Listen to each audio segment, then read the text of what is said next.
মাছের কাবাব, তাও আবার কাসকি মাছের কাবাব। অনেক লোভনীয় আর মুখরোচক এই রেসিপি। দেখতে থাকা পুরা ভিডিও, তাহলে বুঝতে পারবা কীভাবে আমি তৈরি করছি।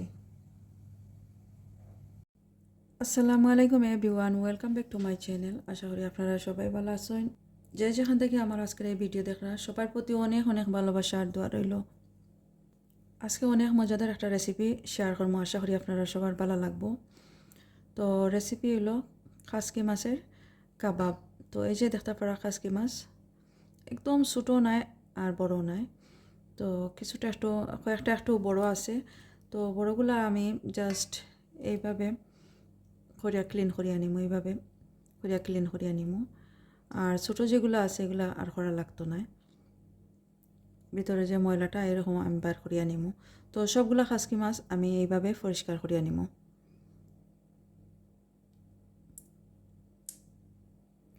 আর ছোটো যে আছে এই যে ছোটো এগুলা এইভাবেই থাকবো।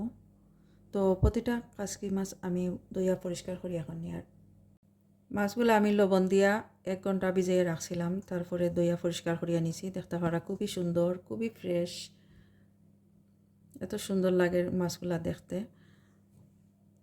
এখন আমি এই মাছগুলা ব্লাইন্ড করিয়া নিমু, ব্লাইন্ডার দিয়া। শিলপাটা তো আবার বাটিয়া নেওয়া যায়, তো আমি ব্লাইন্ড করিয়া নিই। আর এখন এগুলা এই যে আমি এগুলা ব্লাইন্ড করিয়া আনছি। এখন কিছু স্পাইস অ্যাড করবো। আমি 2 ব্লক কাসকি মাছ নিছি, তো 2 ব্লকের লাগে আমি 1 টিস্পুন চিলি পাউডার দিয়ার, আরও গ্রিন চিলি আমি দিয়া দিব 1.5 টিস্পুন আমি মিক্স পাউডার দিয়ার, mix curry powder 1/2 teaspoon turmeric powder দিয়ার, 1 টিস্পুন ধনিয়া পাউডার দিয়ার, সল্ট দিয়ার টেস্ট অনুযায়ী, 1 টিস্পুন দিয়ার গার্লিক পেস্ট, 1/2 টিস্পুন দিয়ার জিঞ্জার পেস্ট না দিলেও হইব, দিতে চাইলেও দেওয়া যায়। এখন দিয়ার অনিয়ন, পেঁয়াজ একটু লম্বা লম্বা করিয়া ছোটো ছোটো করে কাটিয়ে নিছি, 1 কাপ দিয়া দিলাম। এখন দিয়ার আমি ধনিয়া পাতা ছোটো করে কাটিয়ে নিছি, বেশ কিছু ধনিয়া পাতা দিচ্ছি। তো আমি এখন সব কিছু মিক্স করি নিয়ার। আর গ্রিন চিলি দিয়া দিমু, যদি মনে করি যে জাল একটু কম হয়েছে তাহলে গ্রিন চিলি অ্যাড করবো। আর যদি মনে করি যে ঠিক আছে, টেস্ট ওকে আছে, তাহলে আর দিতাম না। বেশি জাল হইলে আবার খাওয়া যায় না। তো জাল এত বেশি হয়েছে না, তো আমি 2টা গ্রিন চিলি ছোটো করে কাটিয়ে এখন দিয়া দিব, 1 টিস্পুন গ্রিন চিলি দিয়া দিয়ার। তো আবারও ভালো করে মিক্স করিয়ে নিয়ার সব কিছু। ভালো করে মিক্স করা লাগবো, নাইলে পেঁয়াজগুলা সফট হইতো না। তো 3-4 মিনিট ভালো করে মাখাইয়ে নেওয়া লাগে।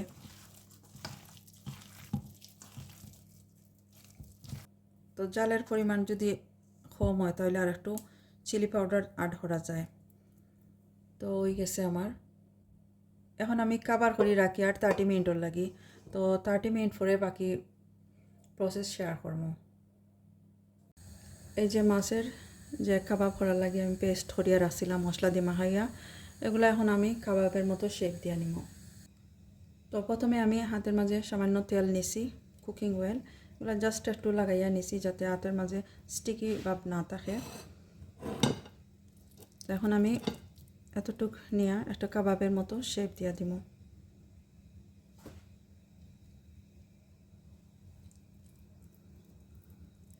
ছোটো করা যায়, বড়ও করা যায়। তো আমি এইভাবেই করিয়া নিয়ার। এই যে এখানে করিয়া রাখি। আর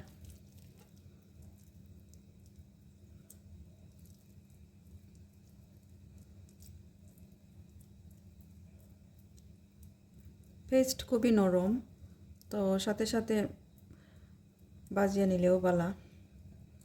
এই যে করলাম, তো সেম এইভাবে সবগুলা করিয়া নিব। এদিকে একটা ফ্রাইং প্যান আমি গরম করিয়া নিছি। এখন পর্যাপ্ত পরিমাণ বাজার লাগি কুকিং অয়েল দিয়ার, যতটুক লাগে ততটুক দিয়া দিলাম, পরিমাণ মতো আমি দিয়া দিছি। জাস্ট একটু গরম করে নিয়ার। এখন তেল গরম হয়ে গেছে, তো আমি কাবাবগুলা একটা একটা করে দিয়ার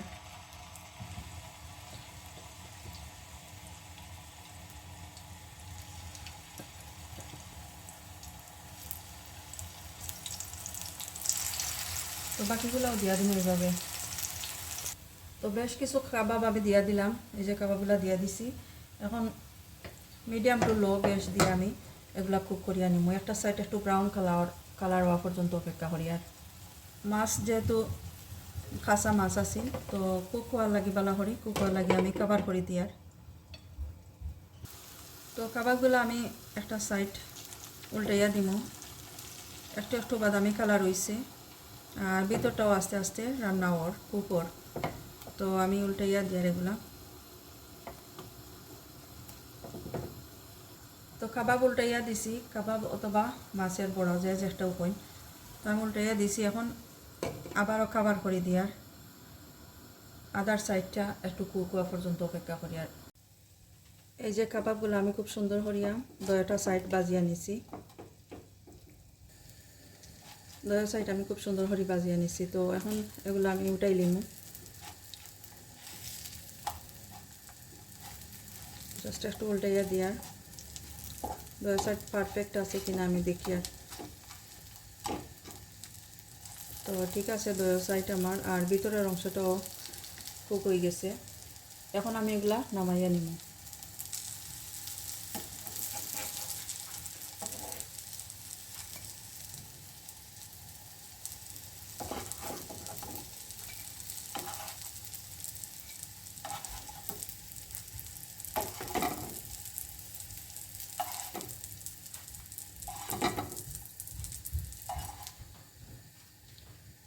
এই যে বাকিগুলো আমি ঠিক এইভাবে বাজিয়ে নিব। এই তো রেডি, এগুলো সবগুলো কাবাব। এখন উপর দিকে কিছু ভাজা পেঁয়াজ আমি দিয়ার, উপর দিকে কিছু ভাজা পেঁয়াজ এগুলো দিয়ার আমি। আর এই পেঁয়াজের মাঝে একটু হলুদ, একটু কাঁচামরিচ দিছি আমি, লবণ আর সামান্য একটু কারি পাউডার দিয়া আমি ভাজিয়ে নিছি। তো গরম ভাতের সাথে খাইতে খুবই ভালো লাগে। দেখতে পালা খুবই সুন্দর রেসিপি আর খুবই সিম্পল, খুবই মজাদার, খুবই টেস্টি। তো যদি ভালো লাগে আমার আজকের এই রেসিপি, প্লিজ সাবস্ক্রাইব করিয়া নিবা, লাইক দিবা, শেয়ার করবা। তাহলে আজকে এই পর্যন্তই। ভালো থাকুক সবাই, আল্লাহ হাফেজ।